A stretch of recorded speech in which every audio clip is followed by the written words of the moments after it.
Hello there, dear friend. You've made it here tonight, and that tells me something beautiful about who you are. Whether this is your very first time joining us, or you're returning like a familiar soul coming home, I want you to know that this moment, right now, is exactly where you're meant to be. Take a deep breath with me, slowly and gently, letting the weight of today begin to lift from your shoulders like morning mist rising from still water. You've been so brave today, haven't you? Whatever battles you've fought, whatever mountains you've climbed, whatever storms you've weathered, you've carried yourself through with such courage, even when you didn't feel brave at all. The world asks so much of us, doesn't it? It pulls and pushes and demands and expects, and sometimes we forget that we're allowed to rest, that we're worthy of peace, that we deserve these quiet moments where our souls can finally exhale. Tonight, I want to take you on a journey, not to anywhere demanding or difficult, but to a place of profound rest. We're going to walk together through ancient paths where the greatest story ever told unfolded. But we're not going as scholars or students or anyone who needs to prove anything at all. We're going as weary travelers who need to remember what love looks like when it walks among us, what peace feels like when it speaks our name. Let your body sink deeper into wherever you are right now. Feel how your bed or chair supports you completely, asking nothing in return, simply holding you like your precious cargo that deserves to be carried gently. Your breathing is slowing naturally. Your muscles are releasing tension you didn't even know you were holding. The day is ending, and with it, all the expectations and pressures and urgent demands are fading into the background like distant thunder that can no longer touch you. As we prepare for this journey together, I want you to imagine that time is becoming fluid around us. The sharp edges of our modern world are softening. The constant noise of notifications and obligations is growing quieter and quieter until it's just a whisper, then nothing at all. We're stepping back, not just in time, but into a space where your heart can remember what it felt like before it learned to worry, before it learned to hurry, before it forgot how to simply be. There's something magical that happens in these moments between wakefulness and sleep, isn't there? The veil becomes thin, and we can touch truths that daylight sometimes makes harder to see. Tonight, we're going to let that magic carry us to a place where the most important story in human history is still unfolding, where love itself took on flesh and walked dusty roads and spoke words that still echo in the deepest chambers of our hearts. You don't need to do anything but rest now. You don't need to remember everything, or analyze anything, or be anywhere other than right here, right now, letting yourself be held by this story, by this moment, by the infinite tenderness that surrounds you always, even when you can't feel it, especially when you can't feel it. So close your eyes if they aren't closed already, and let your breathing find its own perfect rhythm. We're about to step into something beautiful together, something that will carry you gently into the most peaceful sleep you've had in a long time. You've been so brave, dear one. Now it's time to rest. Chapter 2. Journey into sacred lands. Can you feel it beginning? This shift in the very air around us? We're moving now, not with our bodies but with our spirits, drifting like leaves on a gentle current, carried by something larger and more loving than we could ever imagine. The harsh fluorescent lights of our modern world are dimming, replaced by the golden warmth of oil lamps and the silver glow of ancient stars that shine with a clarity we rarely see anymore. Breathe in slowly, and as you do, taste the air changing around you. There's dust here, yes, but it's the dust of holy ground, earth that has been walked upon by sandaled feet carrying the greatest love the world has ever known.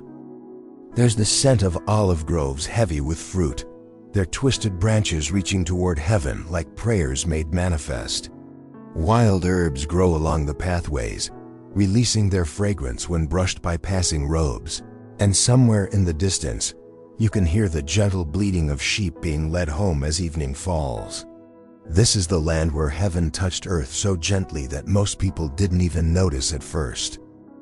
These are the hills where the Word became flesh and dwelt among us, full of grace and truth. The Sea of Galilee spreads before us like liquid crystal, its surface disturbed only by fishing boats returning with their nets full of silver catches, their crews singing old songs their fathers taught them, songs that speak of hope and provision and the faithfulness of the one who makes the sun rise and the rain fall. The towns here are small and close-knit, where everyone knows everyone, where children play in dusty streets while their mothers grind grain and their fathers work with weathered hands to provide for their families. Jerusalem rises in the distance like a city of dreams, its temple gleaming white and gold against the azure sky. But here in these smaller places, in Nazareth and Capernaum and little villages whose names are whispered only in prayers, something extraordinary is stirring. You can sense it in the way people pause in their daily tasks, turning their heads as if listening to something just beyond the edge of hearing. You can see it in their eyes, a new kind of light, a recognition that the very air is pregnant with possibility. The rabbis have been teaching the same lessons for generations, but now there are rumors of someone new, someone different, someone who speaks as if he knows the heart of God personally. Let yourself sink deeper into this world, feeling the warm stones beneath bare feet, feeling the way the sun here seems to penetrate not just your skin, but your very soul. This is a land where the impossible happens daily, where water is drawn from deep wells by women who have learned to find sustenance in the simple rhythm of their tasks, where shepherds watch their flocks under stars that have witnessed countless miracles. Countless moments when the ordinary world tears open to reveal the extraordinary love that holds it all together. The political tensions are real here too, the weight of Roman occupation pressing down like a heavy yoke, but even that cannot dim the sense that something magnificent is about to unfold. In fact, it's precisely in this place of struggle and longing that the most beautiful story ever told is preparing to begin. God has always been drawn to the humble, the overlooked, the places where people know their need for something greater than themselves. As you breathe in this ancient air, feel your modern worries becoming as insubstantial as morning mist. The emails can wait, the deadlines can pause, the endless scroll of urgent concerns is fading like a dream upon waking. Here, in this place outside of time, your soul remembers what it means to be truly at peace, truly at rest in the knowledge that you are beloved beyond measure. The sun is beginning to set over these sacred lands, painting the sky in shades of rose and gold. And as darkness gently falls, the first stars begin to appear, the same stars that will soon shine down upon the most important birth in human history. But tonight, they shine for you, dear traveler, welcoming you into this story that is somehow also your story, this love that is somehow also meant for you. Chapter 3. The man from Nazareth, in a small town where nothing significant was supposed to happen, where people lived quiet lives of honest work and simple faith, there grew up a boy who would change everything. Nazareth sits nestled in the hills of Galilee like a secret waiting to be discovered. Its narrow streets winding between modest stone houses where families have lived for generations, each home holding its own collection of ordinary miracles, small moments of love that keep the world turning. Joseph's carpenter shop stands at the heart of this community, filled with the rich scent of cedar and olive wood, the air dancing with sawdust that catches the light streaming through the small windows. Here, strong hands shape raw timber into useful things, tables where families will share their meals, doors that will welcome countless friends, cradles that will hold sleeping babies while their mothers hum lullabies as old as time itself. This is where a boy named Jesus learned the satisfaction of honest work, the patience required to transform something rough into something beautiful. His mother Mary moves through their days with a grace that seems to flow from some deep well of peace within her. Those who know her well sometimes catch glimpses of something profound in her eyes, as if she carries secrets too wonderful for ordinary words, as if she has touched the face of God and found it more loving than she ever dared to imagine. She watches her son with a mixture of human maternal pride and divine wonder, seeing in his growing features the impossible marriage of heaven and earth. The boy himself appears unremarkable to most who encounter him.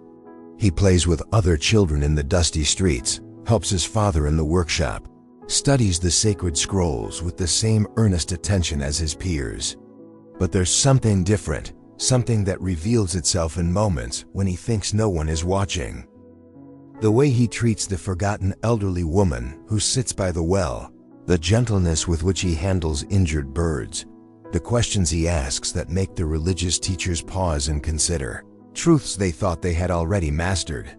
This is the land of his ancestors, soil that holds the bones of Abraham and Isaac and Jacob, earth that has absorbed the prayers and tears and joys of countless generations who believed in promises they could not yet see fulfilled.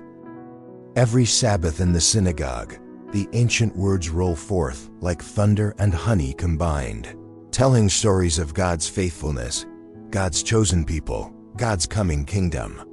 And this boy listens with an intensity that sometimes makes the reader stumble over words he has recited perfectly 1,000 times before.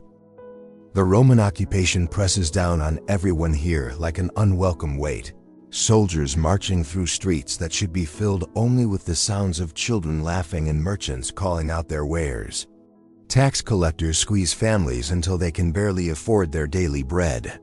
And everyone carries in their hearts the question that has echoed through generations of suffering. When will the Messiah come? When will God remember his people? When will the kingdom of heaven break through into this broken world? They picture him coming like a conquering king, perhaps, with armies of angels and the kind of power that topples empires and sets captives free through force of divine might. They imagine trumpets announcing his arrival, the dead raised, the oppressors scattered like chaff before the wind.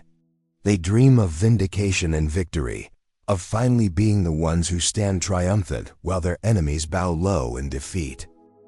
But in the carpenter shop in Nazareth, God is preparing something far more revolutionary than political overthrow, something more powerful than the clash of sword against sword. He is preparing love made flesh, compassion given form, mercy walking on dusty roads in sandaled feet.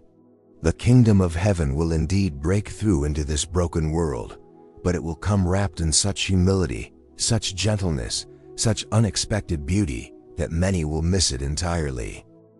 As you rest here in this ancient place, feeling the warm stones cooling as evening approaches, let yourself wonder at the mystery of it all. The God of the universe choosing to limit himself to human form, choosing to experience hunger and thirst and the need for sleep, choosing to know what it feels like to be misunderstood, rejected, heartbroken. This is love beyond comprehension, the kind of love that changes everything simply by existing. The young man Jesus is growing now in wisdom and stature and favor with God and man, but soon he will step out of this quiet life and into a destiny that will echo through eternity. Soon the world will discover what it means when love itself decides to walk among us, to speak our language, to touch our wounds with hands that bear the scars of perfect understanding. Chapter 4. The beginning of something sacred. The Jordan River flows like liquid silver under the desert sun, its banks crowded with people from every walk of life, all drawn by rumors of a wild prophet whose words cut straight to the heart. John the Baptist stands waist-deep in the muddy water, his voice carrying across the crowd like thunder rolling down from the hills, speaking of repentance and forgiveness, of preparing the way for something greater than anyone has ever imagined. He is an unusual figure, this forerunner, clothed in camel's hair and subsisting on locusts and wild honey, his eyes burning with the fire of divine purpose. When he speaks, even the tax collectors and soldiers find themselves weeping, stripped bare of their pretenses, desperate for the cleansing he offers. One by one, they wade into the water, allowing themselves to be buried beneath its surface, emerging gasping and somehow made new, their faces shining with hope they had almost forgotten how to feel. Then, on an ordinary morning that will prove to be anything but ordinary, a man approaches from the crowd gathering on the riverbank. There is nothing spectacular about his appearance, nothing to mark him as different from the hundreds of others who have come seeking baptism. But as he draws near, John the Baptist grows still, his wild eyes widening with recognition that seems to come from somewhere deeper than memory. This is Jesus of Nazareth, no longer the young man working quietly in his father's carpenter shop, but a man of about 30 years, his face bearing the peace that comes from knowing exactly who you are and why you have come. His eyes hold depths of compassion that seem to reflect the very heart of God, and when he speaks, asking to be baptized, his voice carries a gentleness that makes the crowds lean forward, hungry for more. John protests at first, his rough hands trembling as he recognizes that he stands before the very one he has been proclaiming. But Jesus insists with such humble authority that the Baptist can only obey, lowering the Son of God beneath the surface of the Jordan, feeling the awesome weight of this moment when heaven and earth converge in the simplest of acts. As Jesus emerges from the water, something extraordinary happens. The very sky seems to tear open like fabric, and the Spirit of God descends like a dove, gentle and powerful, settling upon him with visible tenderness. A voice speaks from heaven, words that roll across the gathered crowd like the echo of eternity itself. "This is my beloved Son, in whom I am well pleased." The crowd stand frozen in wonder, some falling to their knees, others simply staring with mouths open, trying to process what they have just witnessed. But Jesus himself seems almost unsurprised, as if this moment of public acknowledgement is simply the natural next step in a journey that began before time itself. He moves through the astonished people with quiet grace, touching shoulders, meeting eyes, already beginning the work of love that will define every remaining day of his earthly ministry. Soon he will call his first disciples, ordinary fishermen whose hands smell of nets and boat tar, whose feet know every stone along the shoreline. Simon and Andrew are working when he finds them, their muscles straining against stubborn nets, their minds focused on the practical concerns of making a living in an uncertain world. But when Jesus calls to them, something in his voice makes them drop everything, literally leaving their nets and their boats and their old lives behind, to follow this man who promises to make them fishers of men. James and John hear the same irresistible call, leaving their father Zebedee standing bewildered beside his fishing boat, watching his sons walk away with a stranger who somehow doesn't feel like a stranger at all. One by one, Jesus gathers his little band of disciples, 12 men who will learn to see the world through his eyes, to understand that the kingdom of heaven is not a distant dream, but a present reality that begins wherever love takes root and grows. As you witness these first steps of Jesus' public ministry, feel how the very air around him seems charged with possibility. This is the moment when everything changes, when the love of God stops being merely a beautiful concept and becomes a living, breathing presence walking among us.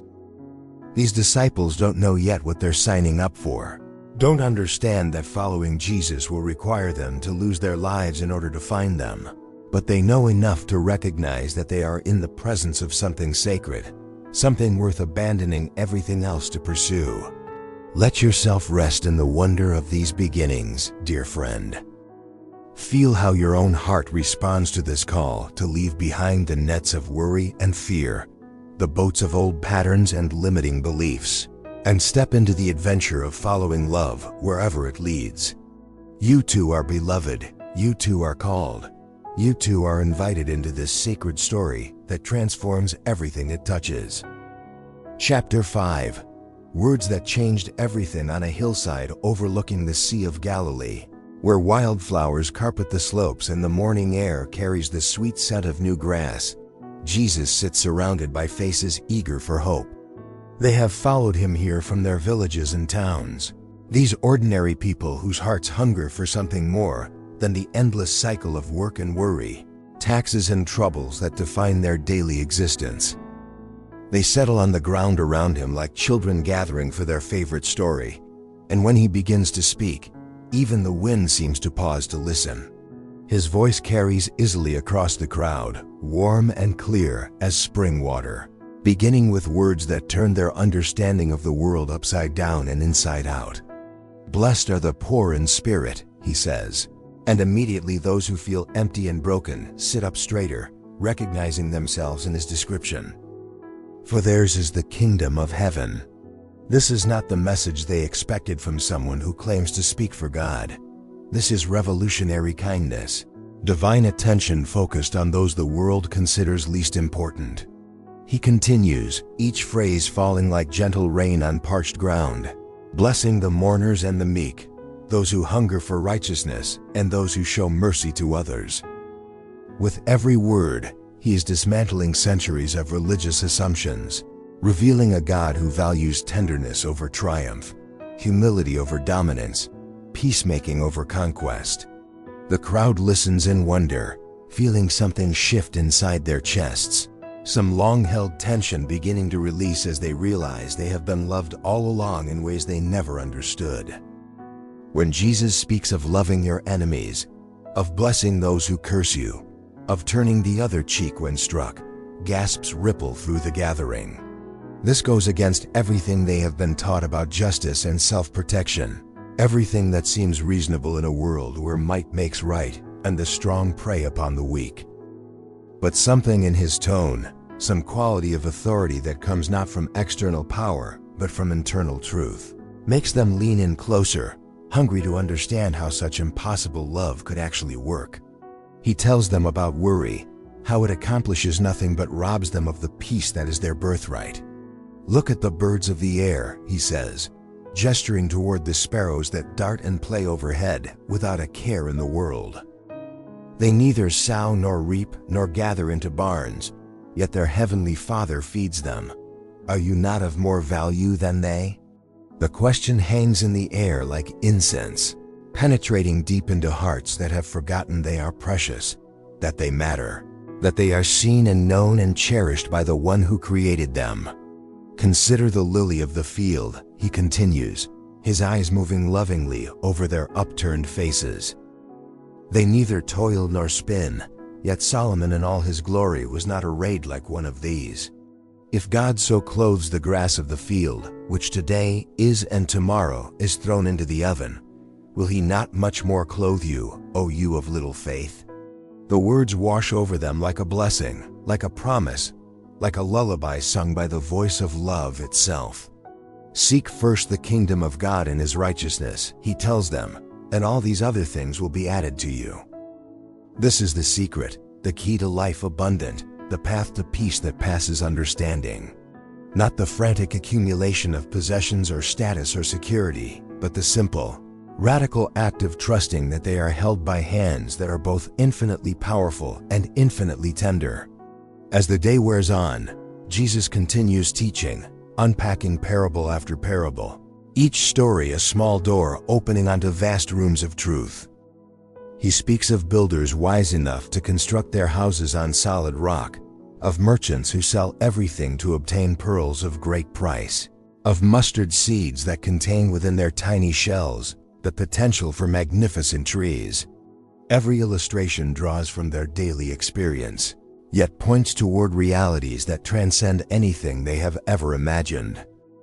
The religious leaders who have gathered to observe him grow increasingly uncomfortable with these teachings that seem to bypass their careful systems of law and tradition.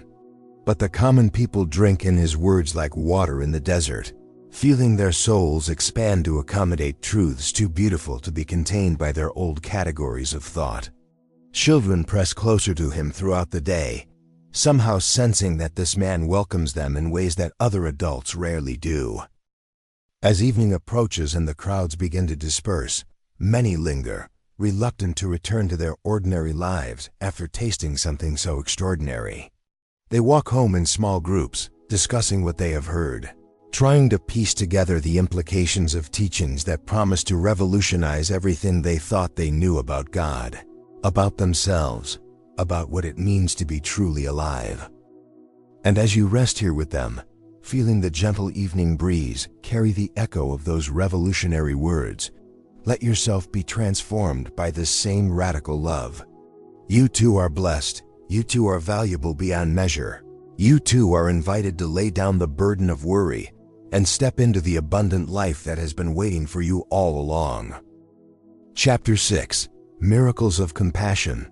In the dusty marketplace of Capernaum, where merchants hawk their wares and children dart between the stalls like swift sparrows, word spreads quickly that the teacher has returned. But today he comes not just with words that heal the heart, but with power that transforms the impossible into the inevitable, that reaches into broken places and makes them whole again. The crowds gather with a different kind of hunger now, carrying their sick and their desperate, those whose bodies bear the weight of suffering that seems too heavy for mortal frames to bear. A centurion approaches, this Roman soldier whose authority is absolute within his sphere, yet who comes now with the humility of a father whose heart is breaking. His servant, dear to him as a son, lies at home paralyzed and tormented, beyond the reach of any earthly remedy. When he speaks to Jesus, there is no arrogance in his voice, no expectation of special treatment due to his rank. Only love, pure and desperate, and willing to kneel before any power that might bring healing to one he cherishes. Jesus marvels at this man's faith, this understanding that divine power need not be limited by physical proximity, that a word spoken in love can travel any distance and accomplish anything necessary. Go, he tells the centurion gently. Let it be done for you as you have believed. And the soldier leaves, somehow certain that when he returns home, he will find his servant sitting up in bed, whole and healthy, wondering why he feels so completely restored. Word of this miracle spreads like wildfire through the narrow streets, drawing even larger crowds to wherever Jesus can be found. They come carrying their burdens on stretchers and in their arms, leading the blind by the hand, supporting those whose legs can no longer bear their weight. Each person represents not just a medical condition, but a story of suffering. A family torn apart by circumstances beyond their control. Dreams deferred by pain that will not yield to any earthly intervention. Yet as each person is brought before Jesus, something extraordinary happens. His eyes meet theirs with such infinite compassion that healing seems to flow from the contact itself, as if his very presence reminds their bodies of what wholeness feels like, what they were created to be. When he reaches out to touch the leper whom others fear to approach, the diseased skin becomes smooth and healthy under his fingers. When he takes the hand of Peter's mother-in-law, burning with fever, the heat leaves her body immediately, and she rises to serve them with the joy of someone who has been given back her life. But perhaps the most beautiful miracle occurs not in the dramatic healings that make witnesses gasp in wonder, but in the quiet moments when Jesus simply sees people whom others overlook.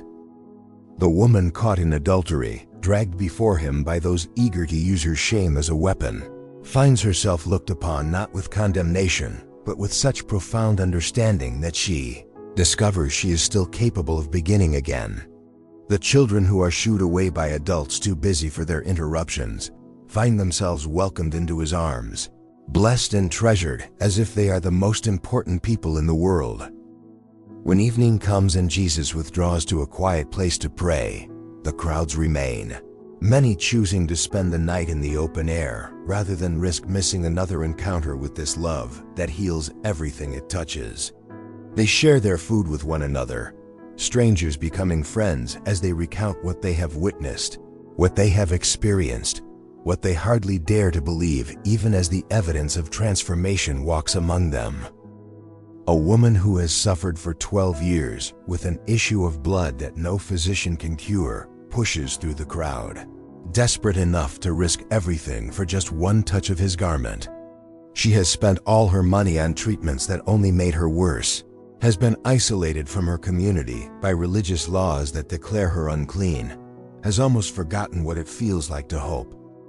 But something about Jesus draws her forward, past her fear and shame, past the voices that tell her she has no right to be here. When she finally manages to touch the hem of his robe, power flows out of him like electricity, and immediately she feels her body restored to perfect health. Jesus stops walking, turning to find her in the crowd, his eyes full of such tender approval that she realizes she has done nothing wrong, that her faith has been exactly what was needed. "Daughter," he calls her, and in that single word she hears years of isolation melting away. "Your faith has made you well. Go in peace." As you witness these miracles of compassion, feel how they speak not just to those ancient bodies that were healed, but to every part of you that longs to be made whole.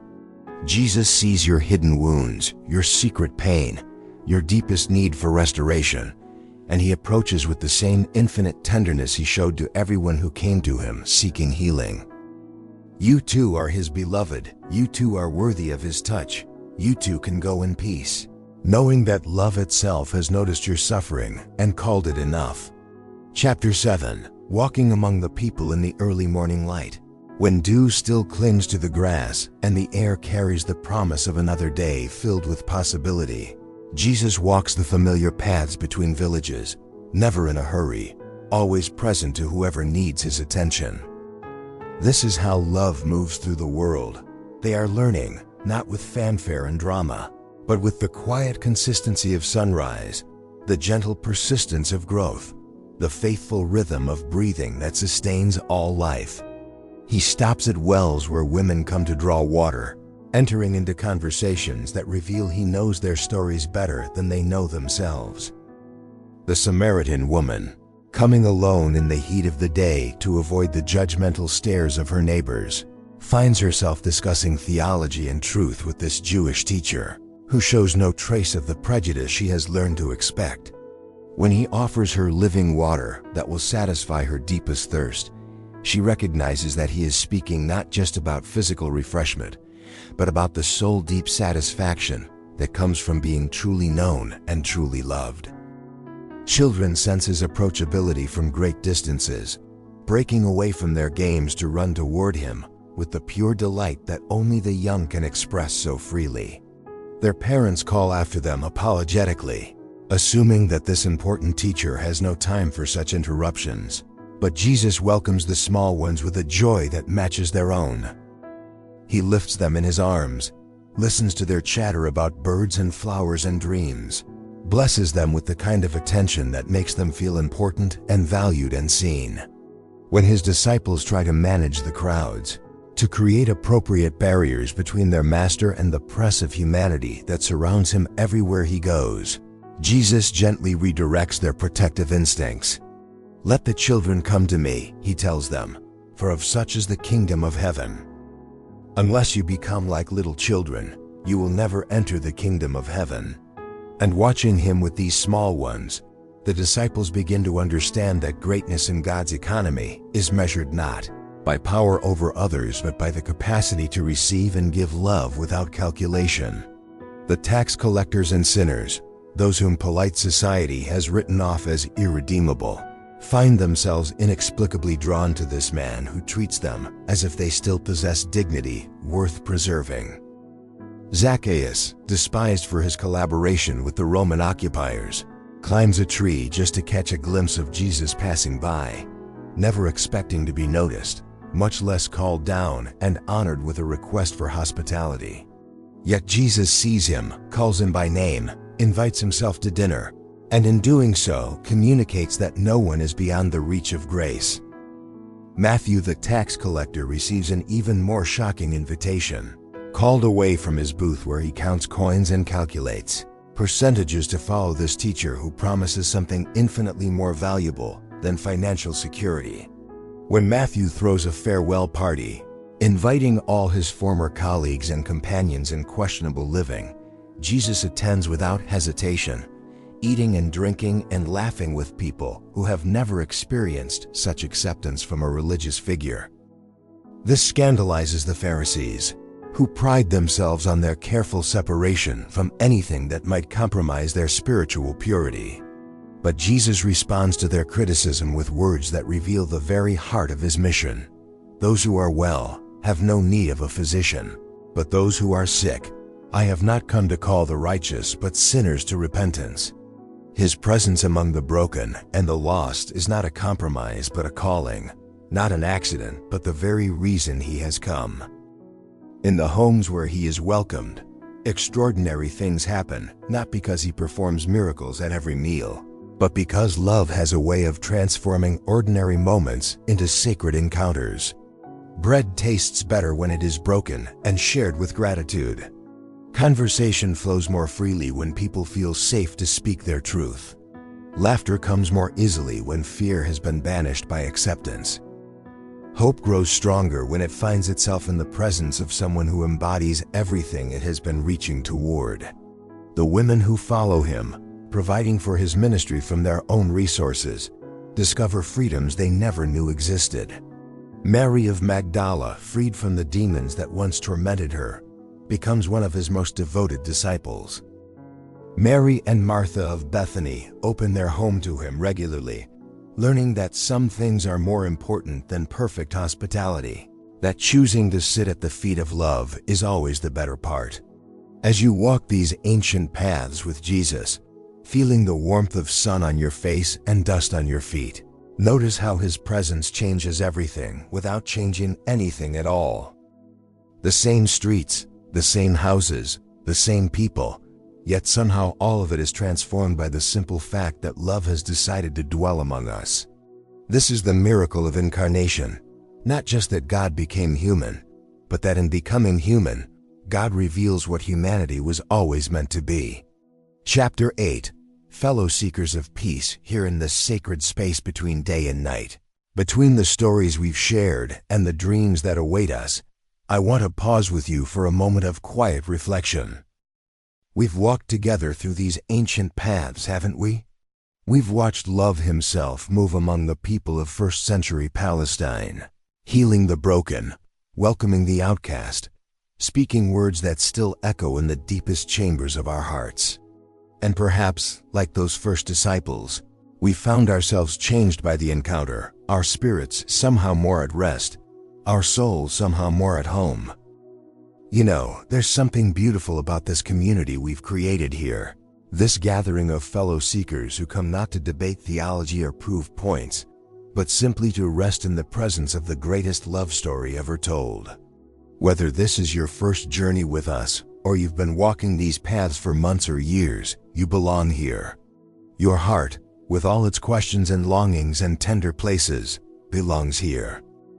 Your need for peace, your hunger for something deeper than the surface concerns that occupy so much of our daily attention, belongs here.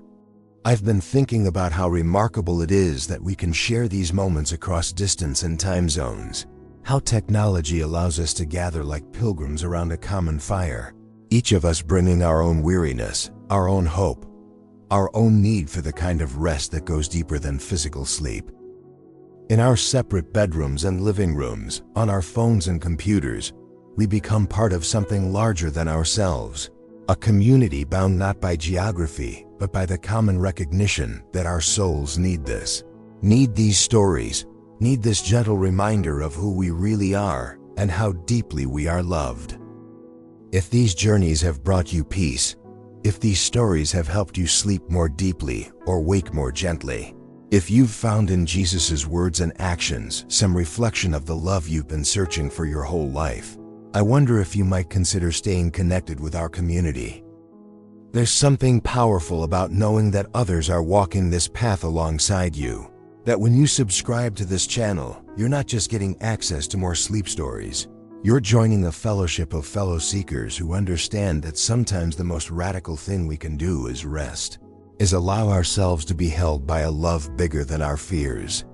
Your participation here matters more than you might realize. When you leave a comment sharing how a particular story touched your heart, you're not just expressing gratitude, you're creating space for others to do the same. When you hit that thumbs up button, you're not just marking your approval, you're helping these videos find their way to other weary souls who need exactly what you needed when you first discovered us. When you share a story with a friend who's struggling to sleep, who's carrying burdens too heavy for one person to bear, you're extending the same invitation that Jesus offered to everyone he met. Come unto me, all you who are weary and heavy laden, and I will give you rest. We have so many more journeys to take together, so many more aspects of this inexhaustible love to explore. There are stories of the disciples we haven't fully told yet, parables that deserve long contemplative unpacking, moments in Jesus' ministry that shine with particular beauty when we approach them with hearts prepared for wonder. There are Old Testament stories that reveal the same character of God we see in Jesus, New Testament letters that unpack the theological implications of everything we've witnessed, and contemporary applications that help us understand how these ancient truths speak into our modern challenges.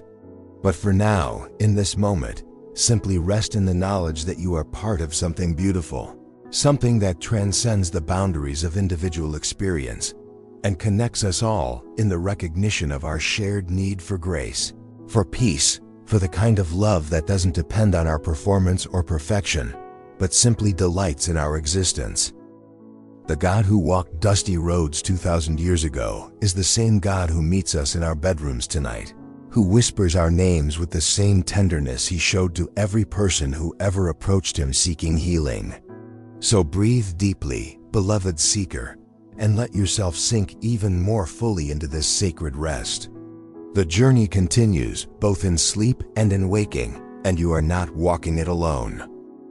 Chapter 9, The 12 and Their Stories. As morning light filters through the olive groves, and Jesus calls his disciples away from the crowds for a time of quiet instruction, we see them more clearly now, these 12 ordinary men who have left everything to follow an extraordinary teacher. They are not yet the pillars of faith that history will remember, not yet the bold apostles who will carry the gospel to the ends of the earth. They are simply human beings, flawed and uncertain, struggling to understand what it means to follow someone whose very existence challenges everything they thought they knew about God and themselves. Simon Peter walks with the restless energy of a man who has spent his life fighting waves and wind, his hands still bearing the calluses of nets and ropes, his heart still learning to trust in something more reliable than his own strength. He loves Jesus with a devotion that burns like fire, but it is a fire that sometimes flares unpredictably, leading him to make promises he cannot keep, declarations of loyalty that will be tested in ways he cannot imagine. When he speaks, it is often without thinking, his words tumbling out like fish spilling from an overfull net. Andrew, his brother, possesses a quieter faith, the kind that works steadily behind the scenes. Andrew, his brother, possesses a quieter faith, the kind that works steadily behind the scenes, bringing people to Jesus without fanfare or expectation of recognition. He was the first to recognize something special in this teacher from Nazareth, the first to follow, the first to invite others into the circle of wonder that surrounds Jesus wherever he goes. Where Peter storms ahead with passionate intensity, Andrew moves with thoughtful purpose, his eyes always watching for the next person who might need an introduction to the love that has transformed his own life. James and John, the sons of thunder as Jesus playfully calls them, carry within their hearts the fire of righteous indignation that flares whenever they encounter injustice or opposition to their master. They are the ones who want to call down fire from heaven on villages that refuse to welcome Jesus, the ones who dream of sitting at his right and left hand when he comes into his kingdom. Yet beneath their sometimes explosive temperaments lies a deep well of loyalty, a fierce protective love that will eventually be refined into the kind of gentleness that can write about love with authority, born of experience. Philip approaches everything with the practical mindset of someone who counts costs and calculates possibilities, asking reasonable questions that reveal both his analytical nature and his growing faith. When Jesus speaks of feeding thousands of people, Philip is the one doing the math, figuring out how much bread would cost, how impossible the logistics would be. Yet he stays, keeps following, keeps learning that with God, impossibility is simply the starting point for miracle. Nathanael, called by Jesus from beneath a fig tree where he was studying and praying, brings to the group a scholarly mind and a heart hungry for truth. His initial skepticism about anything good coming from Nazareth gives way to wonder when he realizes he is in the presence of someone who knows him better than he knows himself. In quiet moments, he can be found pondering Jesus' words, turning them over like precious stones, discovering new facets of meaning that catch the light of understanding. Matthew, the former tax collector, never quite loses his amazement that he has been welcomed into this inner circle, that his past occupation has not disqualified him from a future he never dared to imagine.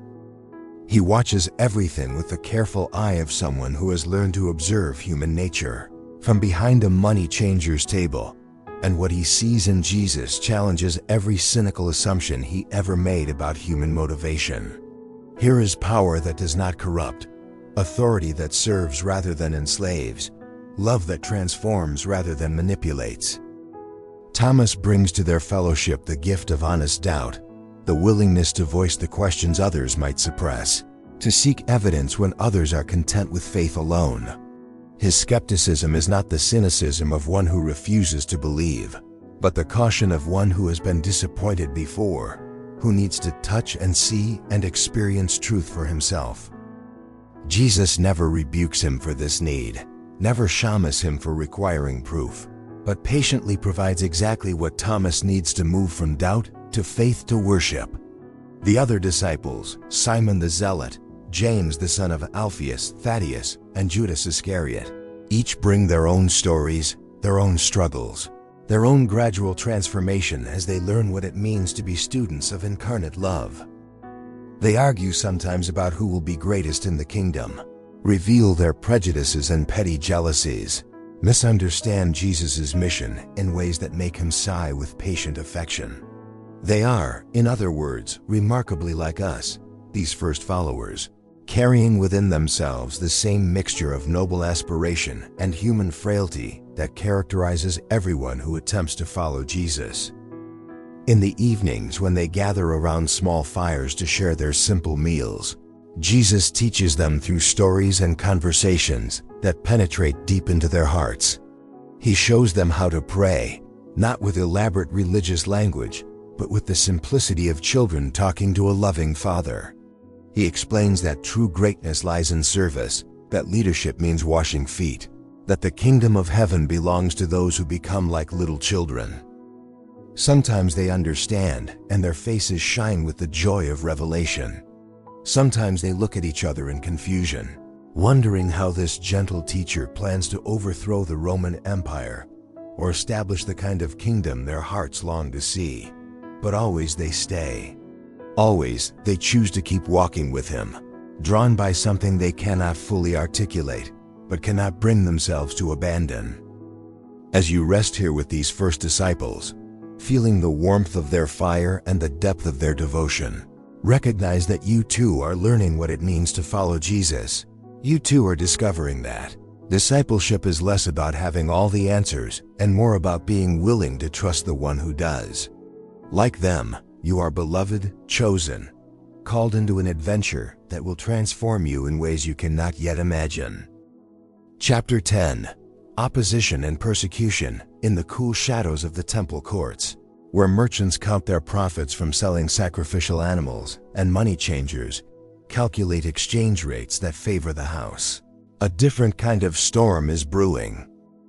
The religious leaders who have made their careers interpreting God's law and maintaining their positions of authority watch Jesus with growing alarm, their carefully constructed world feeling increasingly unstable with each word he speaks, each miracle he performs, each moment he demonstrates that divine power operates according to principles they do not control.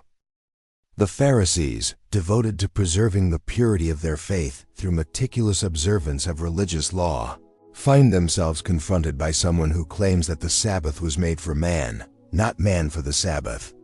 When Jesus heals on the day of rest, when he allows his disciples to pluck grain to satisfy their hunger, when he declares himself Lord of the Sabbath, they see not liberation but lawlessness. Not grace but dangerous precedent that threatens to unravel everything they believe holds society together.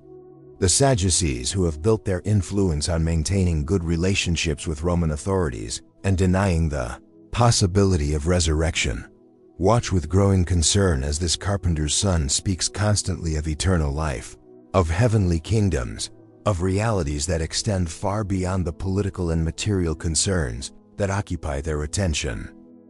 His very existence challenges their worldview. His teaching undermines their authority. His popularity threatens their carefully negotiated peace with the occupation forces. The scribes who have spent their lives memorizing and interpreting sacred texts find themselves repeatedly outmaneuvered by someone who quotes scripture with an authority that comes not from academic study, but from intimate knowledge of the author himself. When they try to trap him with clever questions about taxes or marriage or the greatest commandment, he responds with wisdom that exposes their motives while revealing truths they have never considered, leaving them speechless and angry and increasingly desperate to find some way to discredit him. Yet even as opposition mounts from the religious establishment, Jesus continues his ministry with the same patient love he has shown from the beginning. When they accuse him of casting out demons by the power of Beelzebub, he responds not with anger, but with logic that reveals the absurdity of their claim. A kingdom divided against itself cannot stand.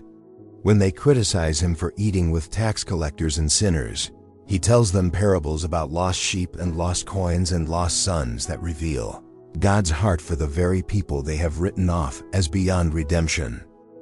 The crowds who follow Jesus find themselves caught in the middle of this growing controversy, forced to choose between the familiar authority of their traditional religious leaders and the revolutionary love embodied by this teacher who speaks as one having authority, not as the scribes. Some are drawn deeper into discipleship by the very opposition he faces, recognizing that truth often provokes hostility from those who profit from lies. Others begin to pull back, uncomfortable with the conflict, afraid of being associated with someone who has made such powerful enemies. For the 12 disciples, watching their beloved teacher face increasing hostility is a source of both confusion and strengthening faith. They see how he responds to criticism with grace, how he handles rejection with sorrowful love, how he continues to offer mercy even to those who seek to destroy him. This is not the kind of Messiah they expected, not the conquering king who would overthrow oppression through superior force, but something far more revolutionary. Love that refuses to be conquered by hatred, truth that cannot be silenced by opposition, light that grows brighter when surrounded by darkness. Peter, predictably, wants to fight, to defend his master with the same fierce loyalty he once showed to his fishing nets and his family's livelihood.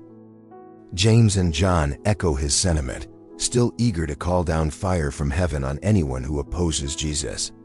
But their teacher continues to restrain them, continues to model a different kind of response to persecution, one that returns blessing for cursing, that prays for enemies rather than plotting against them. When Jesus cleanses the temple, driving out the money changers and overturning their tables, declaring that his Father's house should be a house of prayer rather than a den of thieves, the religious authorities reach a tipping point. This act of righteous anger, this challenge to their economic system, this claim to divine authority over the most sacred space in their world, convinces them that this man must be stopped before he destroys everything they have worked to build and maintain. As plots begin to form in shadowy corners and secret meetings, as influential men discuss how to deal with this growing threat to their power and position, Jesus continues his work with full knowledge of what awaits him. He speaks more frequently of suffering and death, of the necessity of the cross, of love that proves itself through sacrifice. His disciples listen with hearts full of denial, unable to accept that their story together might end in anything other than triumph. But as you witness this growing opposition, this mounting pressure that will eventually lead to the most important week in human history, rest in the knowledge that love ultimately triumphs not by avoiding suffering but by transforming it, not by preventing persecution, but by using it to reveal the depths of divine compassion. The darkness that gathers around Jesus only serves to make his light shine more brilliantly, illuminating truths about the nature of God and the meaning of love that could be revealed in no other way. Chapter 11. The Final Journey to Jerusalem. The air grows heavy with anticipation as Jesus sets his face steadfastly toward Jerusalem, the holy city that draws pilgrims from across the known world. but has never welcomed a visitor quite like this one. His disciples sense something different in his demeanor, a solemnity mixed with purpose that makes their steps feel more significant, their conversations more hushed, their hearts more aware that they are walking towards something momentous and irreversible. The roads leading to the eternal city are crowded with fellow travelers making their way to celebrate Passover, that ancient festival that commemorates God's deliverance of his people from bondage in Egypt. Families walk together carrying their provisions, singing the songs their ancestors have sung for generations, their faces bright with the joy of pilgrimage and the prospect of worshiping in the temple where God's presence dwells among his chosen people. Yet none of them realize they are walking alongside the very fulfillment of every Passover lamb that has ever been sacrificed, the ultimate deliverance that will set captives free from a bondage far more profound than Egyptian slavery. Jesus moves through these crowds with the bearing of one who knows exactly where he is going and why, pausing frequently to heal the sick who line the roadways hoping for just such an encounter, blessing children who run to him with arms outstretched, teaching those who gather whenever he stops to rest in the shade of ancient olive trees. His words carry a new urgency now, a sense of time growing short, opportunities that must be seized before they pass forever. In the village of Bethany, just outside Jerusalem, he finds refuge in the home of Mary, Martha, and Lazarus, dear friends who have opened their hearts and their doors to him many times before. But this visit feels different to all of them, weighted with significance they cannot fully understand. When Mary anoints his feet with expensive perfume, breaking the alabaster jar and filling the house with fragrance, Jesus receives her gift with a solemnity that silences even Judas's complaints about waste, explaining that she has anointed him beforehand for his burial. The disciples exchange worried glances at these words, still unable to accept what Jesus has been trying to tell them about his approaching death, still clinging to dreams of earthly kingdom and political triumph. They see the crowds growing larger each day, witness the excitement building as word spreads that the miracle worker from Galilee is approaching the capital, and they imagine that surely now he will reveal his true power, will claim his rightful throne, will establish the kind of kingdom that makes sense to human understanding. On the morning that will come to be known as Palm Sunday, Jesus makes a request that puzzles them, but which they obey without question. He sends 2 disciples ahead to find a young donkey, a colt that has never been ridden, giving them specific instructions about where to look and what to say if anyone questions their taking it. When they return with the animal, Jesus climbs onto its back with the kind of humility that has characterized his entire ministry, choosing to enter the city not on a war horse but on a symbol of peace. As they approach Jerusalem's gates, something extraordinary happens. The crowds that have been following Jesus begin to understand that this is a significant moment, that their teacher is making some kind of royal claim, and they respond with enthusiasm that grows like wildfire spreading through dry grass. They cut branches from the palm trees and spread them on the road before him, creating a carpet of green that transforms the dusty path into something befitting a king's procession. Their voices rise in songs of praise and celebration, crying out, "Hosanna to the Son of David! Blessed is he who comes in the name of the Lord! Hosanna in the highest!" The words echo off the ancient walls of the city, carrying across neighborhoods and marketplaces, drawing people from their homes and shops to see what all the commotion is about. Some join the celebration instinctively, caught up in the joy and excitement of the moment. Others watch with curiosity or concern, wondering who this man might be to inspire such devotion. The religious authorities who observe this triumphal entry feel their worst fears being realized before their eyes.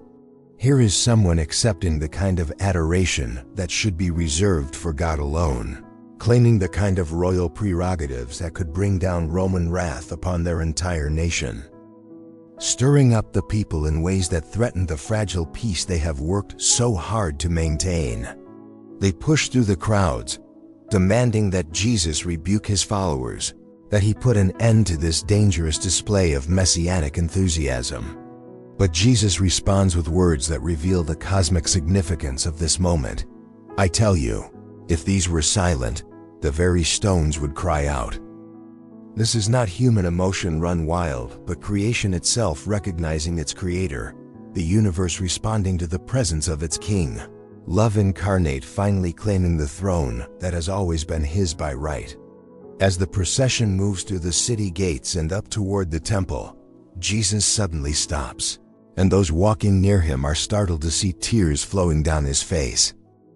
Looking out over Jerusalem, this city he loves despite its coming rejection of him, he weeps for what might have been, for opportunities missed, for the peace that could have been theirs if they had recognized the time of their visitation.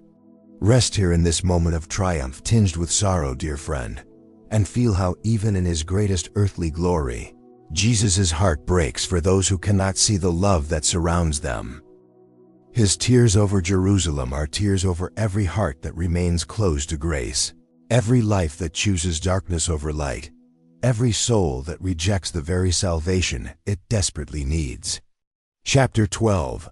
The Last Supper and Betrayal in an upper room furnished with simple elegance, away from the crowds and the mounting tension that fills Jerusalem's streets like gathering storm clouds.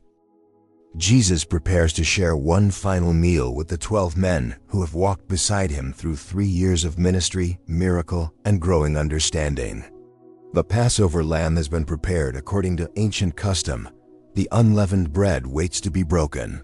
The wine sits ready to be poured. But tonight these familiar elements will take on meanings that will echo through eternity. As evening shadows lengthen and oil lamps flicker to life around the room, the disciples settle onto cushions arranged around the low table, their conversation subdued by the somber mood that has surrounded their teacher all day. They sense that something momentous is approaching, though they cannot yet fathom the depth of love about to be revealed, the extent of sacrifice about to be offered, the transformation about to begin in this modest space that will become holy ground. Jesus moves among them with the grace of a servant, taking up a basin and towel despite their protests, kneeling before each man to wash feet dusty from Jerusalem's streets. This act of humility shocks them into silence, challenges everything they understand about authority and hierarchy, demonstrates in the most practical way possible what he has been teaching them about greatness and service. When Peter objects, declaring that his master should never perform such a menial task for him, Jesus responds with words that cut to the heart. If I do not wash you, you have no part with me. The washing becomes a parable lived out in real time, a wordless sermon about the nature of love that stoops to serve, power that empowers others, leadership that leads by example rather than by force. As Jesus moves from disciple to disciple, his hands gentle and sure, his eyes meeting theirs with infinite affection, they begin to understand that they are witnessing something sacred, participating in something that will forever change their understanding of what it means to follow him. When he has finished and resumed his place at the table, Jesus speaks words that send a chill through the warm room. Truly, truly, I say to you, one of you will betray me. The statement hangs in the air like incense, heavy with grief and terrible knowledge. The disciples look at one another in dismay, each wondering if somehow he might be capable of such betrayal, each examining his own heart for signs of the treachery their master has seen. Peter signals to John, who reclines closest to Jesus, urging him to ask who the betrayer might be. When John poses the question, Jesus responds by dipping a piece of bread in the common dish and offering it to Judas Iscariot, an act of fellowship and honor that makes his coming betrayal all the more poignant. What you are going to do quickly, Jesus tells him quietly, and Judas rises from the table, moving toward the door with steps that seem to echo in the sudden silence. The remaining 11 watch him go, still not fully understanding what they have witnessed, still hoping that perhaps Jesus has sent him on some ordinary errand related to their ministry or care for the poor. But something in the way darkness seems to follow Judas out into the night tells them that this departure is different, final, weighted with consequence they are only beginning to comprehend. With Judas gone, Jesus takes the bread that remains, blessed and broken according to Passover tradition, but speaks over it words that transform its meaning forever. Take, eat. This is my body, which is given for you. Do this in remembrance of me. The familiar ritual becomes prophecy. The ancient commemoration of deliverance becomes promise of greater deliverance to come. The simple meal becomes the foundation for a practice that will sustain his followers through centuries of persecution and triumph. He takes the cup of wine, the fruit of the vine that has brought joy to human hearts since Noah planted the first vineyard, and speaks over it words that reveal the depths of divine love. This cup is the new covenant in my blood, which is poured out for you and for many for the forgiveness of sins. In this moment, the old sacrificial system finds its fulfillment. The ancient promises find their yes and amen. The heart of God opens to pour out mercy like wine that never runs dry. As they eat and drink together, Jesus speaks to them about many things, his voice gentle but urgent, like a father offering final counsel to beloved children who must soon make their way in a difficult world without his physical presence. He tells them about the Holy Spirit who will come to comfort and guide them, about the peace he leaves with them that the world cannot give or take away, about the love that will mark them as his disciples and transform them into his representatives on earth. They sing the ancient psalms together as Passover custom requires, their voices blending in melodies that have comforted God's people through generations of exile and return, struggle and triumph. But tonight the words carry new weight, new meaning, new hope that transcends anything their ancestors could have imagined when they first lifted these songs to heaven. As you rest in this upper room with them, dear friend, feel the weight of love that gives itself completely, holding nothing back, offering everything for the sake of those who do not yet understand the gift they are receiving. This is the love that has been pursuing you your entire life, the love that will never let you go, the love that transforms betrayal itself into the instrument of your salvation. Chapter 13. The Cross and the Crown in the gray light of early morning. As Jerusalem awakens to what seems like an ordinary day, the most extraordinary sacrifice in human history begins to unfold. Jesus, who spent the night in prayer so intense that his sweat became like drops of blood falling to the ground, now stands before Pontius Pilate, the Roman governor who finds himself caught between political expediency and the disturbing recognition that the man before him is innocent of any crime deserving death. The crowds that once shouted Hosanna now cry crucify him, their voices whipped into frenzy by religious leaders who have convinced them that this teacher who speaks of love and forgiveness somehow threatens everything they hold dear. The fickleness of human nature reveals itself in stark clarity as those who benefited from his healing, who were fed by his miracles, who found hope in his words, now turn away from him in his hour of greatest need.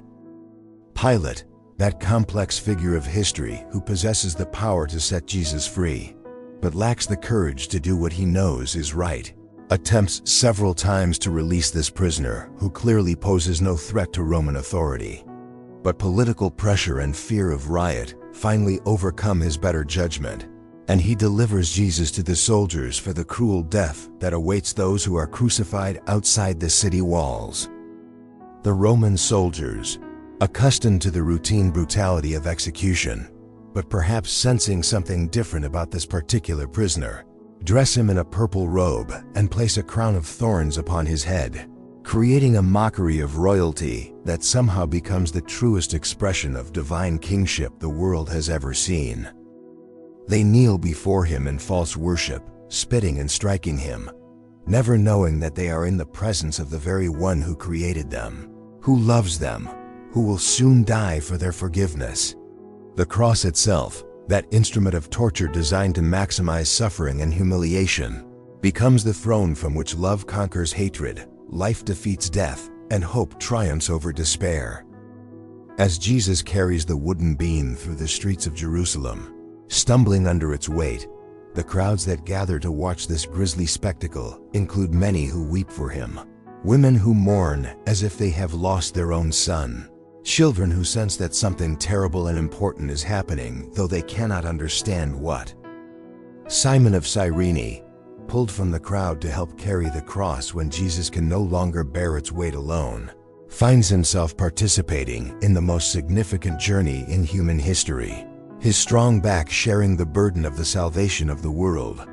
In years to come, he will tell his children about this day, about the privilege of walking alongside the Son of God in his final steps toward Calvary. On the hill called Golgotha, the place of the skull, they nail him to the wood between two thieves, fulfilling prophecies written centuries before by men who could hardly have imagined the scene they were describing. The physical agony is excruciating, each breath a struggle, each movement sending waves of pain through his body. Yet Jesus endures it all with a grace that amazes even his executioners. From the cross, he speaks 7 times, each word a revelation of divine character, each phrase a window into the heart of God.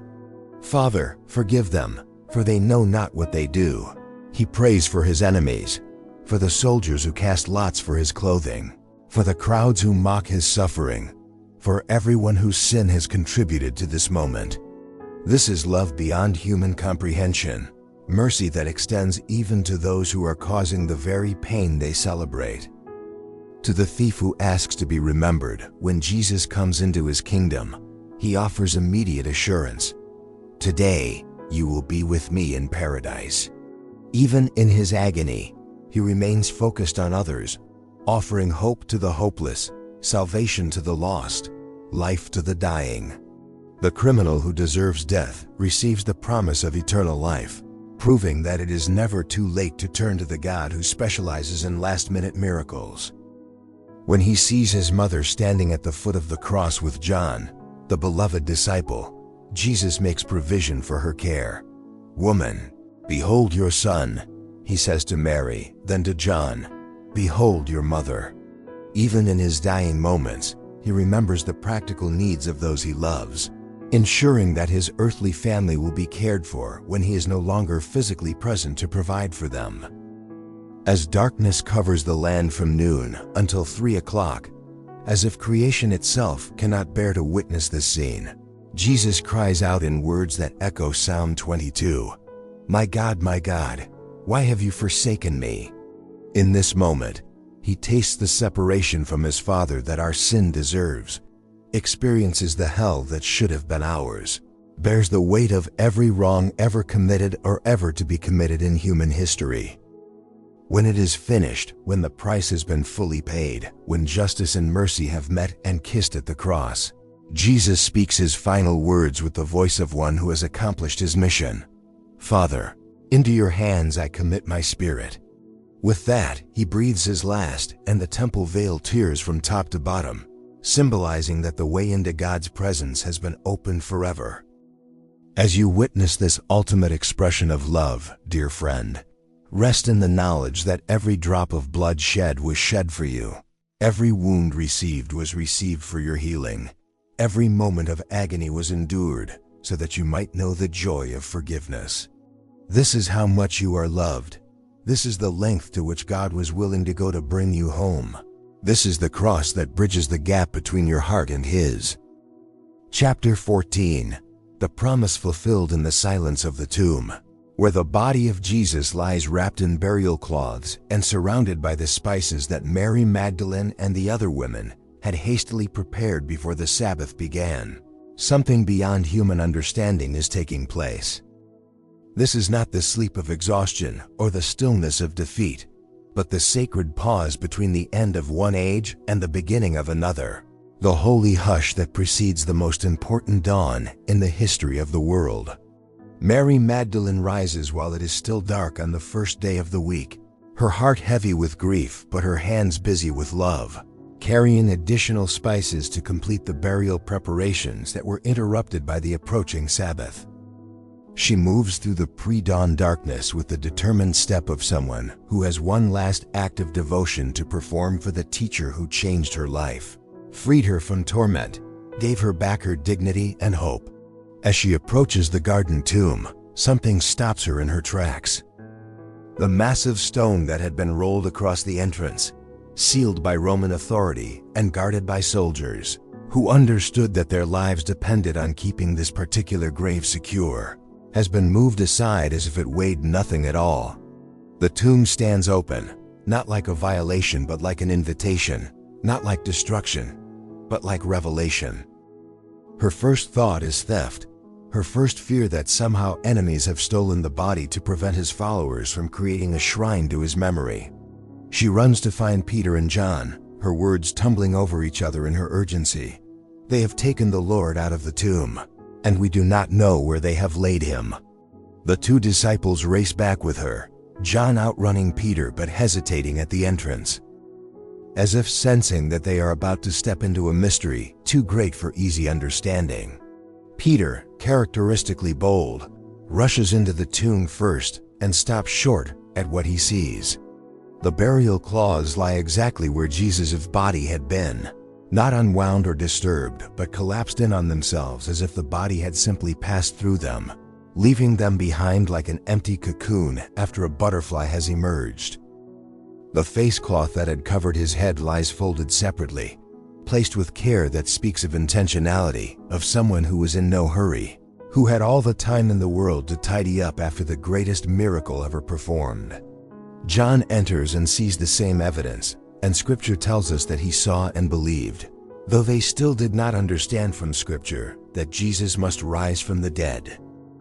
The scene before them defies all their categories, challenges everything they thought they knew about death and life, beginning and ending. This is not resuscitation, but resurrection, not a return to the old life, but the inauguration of something entirely new. After the disciples return home, puzzled and amazed but not yet comprehending the full implications of what they have witnessed, Mary remains in the garden, weeping outside the empty tomb. When she looks inside once more, she sees two angels sitting where Jesus' body had lain, their presence somehow comforting rather than terrifying, their question gentle. "Woman, why are you weeping?" Her answer reveals the depth of her love and the persistence of her grief. "Because they have taken away my Lord, and I do not know where they have laid him." Love, even in its confusion, recognizes its object as irreplaceable, admits no substitutes, refuses to be comforted by anything less than reunion with the beloved. She turns away from the tomb and sees a man standing in the garden, someone she assumes must be the gardener, perhaps able to tell her where the body has been moved. When he asks her the same question the angels posed, "Woman, why are you weeping? Whom are you seeking?" she pleads with him to tell her where Jesus has been taken, promising to carry him away herself if necessary. Her love has made her bold, her devotion has made her strong. Her grief has made her desperate enough to attempt the impossible. Then he speaks her name, Mary, and in that single word she recognizes the voice that called her from darkness into light, the voice that freed her from torment, the voice that spoke her into new life. "Rabboni!" She cries, "Teacher, Master," the one who taught her what it means to be truly alive. She reaches toward him, eager to hold on to this impossible reunion. But he gently redirects her joy. "Do not cling to me, for I have not yet ascended to the Father. But go to my brothers and say to them, I am ascending to my Father and your Father, to my God and your God." This is the commission that changes everything. The news that will transform a scattered group of frightened disciples into the foundation of a movement that will span the globe and outlast empires. Mary becomes the first evangelist, the first to proclaim the good news that death has been defeated, that love has triumphed, that the promise has been fulfilled in ways more wonderful than anyone dared to hope. As you rest in this garden of resurrection, dear friend, feel how the same power that raised Jesus from the dead is available to bring new life to every dead place in your own heart, every broken dream, every lost hope, every relationship that seems beyond repair. This is the love that death cannot conquer, the life that never ends, the hope that will never disappoint those who place their trust in the one who holds the keys of death and hell. Chapter 15. Until we meet again in peace, here we are together, you and I, At the end of this sacred journey that has carried us from the dusty roads of first-century Palestine to this eternal moment where love has conquered death and hope has triumphed over despair, we have walked with Jesus through his ministry of healing and teaching, witnessed his passion and death, marveled at his resurrection, and now we find ourselves changed by the encounter, transformed by proximity to the greatest love story ever told. As the gentle darkness of sleep begins to call your name, I want you to know what a privilege it has been to share these hours with you, to sit together in the presence of the one who called himself the way, the truth, and the life.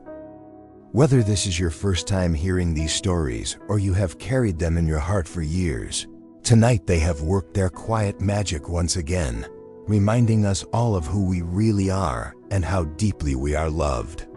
There is something beautiful about this community we have created together, this gathering of souls who come not to debate or argue or prove points, but simply to rest in the presence of perfect love.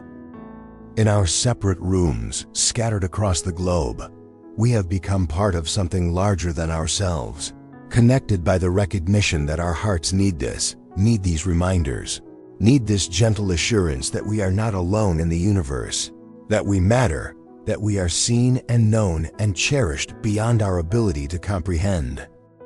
If these journeys have brought you peace, if these stories have helped quiet the anxious voices in your mind, or soothed the restless places in your heart, I want to invite you to stay connected with our little community of fellow travelers. When you subscribe to this channel, you are not just gaining access to more content, you are joining a family of people who understand that sometimes the most radical thing we can do in our frantic world is to be still to listen, to allow ourselves to be held by love that asks nothing of us but our presence. Your participation in this space matters more than you might realize. When you leave a comment sharing how a particular story touched your heart, you create space for others to do the same. And suddenly this becomes not just a video, but a sanctuary where people can speak their deepest truths without fear of judgment. When you share these videos with friends who are struggling with insomnia or anxiety, or the general weariness that comes from living in difficult times, you become part of the ministry of comfort that Jesus himself began 2,000 years ago. We have so many more stories to explore together, so many more facets of this inexhaustible love to discover. There are parables we have not yet unpacked in the slow, contemplative way they deserve. Miracles we have not yet witnessed with the kind of attention that reveals their deeper meanings. Moments in Jesus' life that shine with particular beauty when we approach them with hearts prepared for wonder. But perhaps even more importantly, there are ways we can help each other apply these ancient truths to our modern lives, ways we can support one another in the practical work of following Jesus in a world that often seems to have forgotten his values. Whether you are just beginning to explore faith or you have been walking this path for decades, whether you come from a particular religious tradition or find yourself seeking truth outside of any organized structure, you belong here, your journey matters, your questions are welcome. I am so grateful for the trust you have placed in me by allowing me to walk alongside you through these sacred stories. In a world full of noise and distraction and endless demands for your attention, you chose to spend these precious hours in the presence of perfect love. And that choice has blessed not only you, but everyone who will hear these stories after you. Everyone who will find their way to peace through the same path we have traveled together tonight. As you prepare now to drift into sleep, feel how thoroughly you are loved, how completely you are accepted, how perfectly you are known by the one who breathed stars into existence and yet knows the number of hairs on your head. The God who spoke the universe into being with a word is the same God who speaks your name with infinite tenderness, who holds your fears and dreams and hopes in hands that are both strong enough to move mountains and gentle enough to wipe away every tear. Let your breathing slow now, becoming deep and regular, like waves lapping against a peaceful shore.